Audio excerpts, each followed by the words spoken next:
ہواؤں کی قسم جو نرم نرم چلتی ہے، پھر زور پکڑ کر جھکڑ ہو جاتی ہے، اور بادلوں کو پھاڑ کر پھیلا دیتی ہے، پھر ان کو پھاڑ کر جدا جدا کر دیتی ہے۔ پھر فرشتوں کی قسم جو وحی لاتے ہیں تاکہ عذر رفع کر دیا جائے یا ڈر سنا دیا جائے کہ جس کا تم سے وعدہ کیا جاتا ہے وہ ہو کر رہے گا، جب تاروں کی چمک جاتی رہے، اور جب آسمان پھٹ جائے، اور جب پہاڑ اڑے اڑے پھریں، اور جب پیغمبر فراہم کیے جائیں۔ بھلا ان امور میں تاخیر کس لیے کی گئی؟ فیصلے کے دن کے لیے۔ اور تمہیں کیا خبر کہ فیصلے کا دن کیا ہے؟ اس دن جھٹلانے والوں کے لیے خرابی ہے۔ کیا ہم نے پہلے لوگوں کو ہلاک نہیں کر ڈالا؟ پھر ان پچھلوں کو بھی ان کے پیچھے بھیج دیتے ہیں۔ ہم گناہ گاروں کے ساتھ ایسا ہی کرتے ہیں۔ اس دن جھٹلانے والوں کی خرابی ہے۔ کیا ہم نے تم کو حقیر پانی سے نہیں پیدا کیا؟ پہلے اس کو ایک محفوظ جگہ میں رکھا، ایک وقت معین تک، پھر اندازہ مقرر کیا، اور ہم کیا ہی خوب اندازہ مقرر کرنے والے ہیں۔ اس دن جھٹلانے والوں کی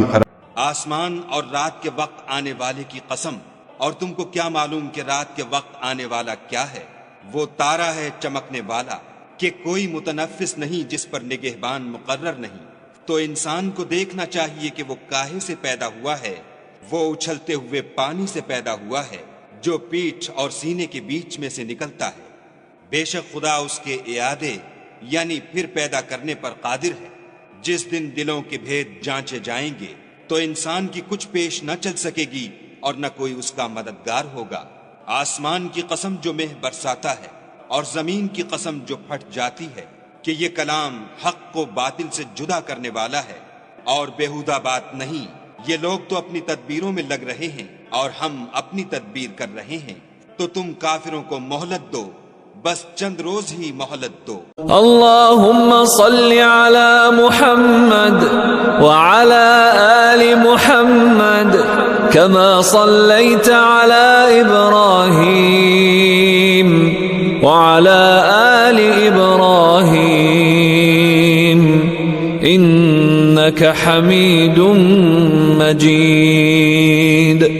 اللہم بارک علی محمد وعلی آل محمد كما باركت على إبراهيم وعلى آل إبراهيم إنك حميد مجيد۔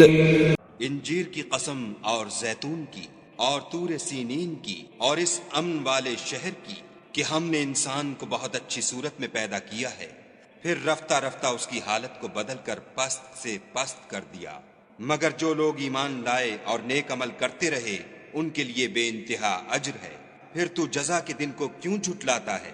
کیا خدا سب سے بڑا حاکم نہیں ہے؟ اگر تم خوف کی حالت میں ہو تو پیادے یا سوار جس حال میں ہو نماز پڑھ لو، پھر جب امن و اطمینان ہو جائے تو جس طریق سے خدا نے تم کو سکھایا ہے جو تم پہلے نہیں جانتے تھے، خدا کو یاد کیا کرو۔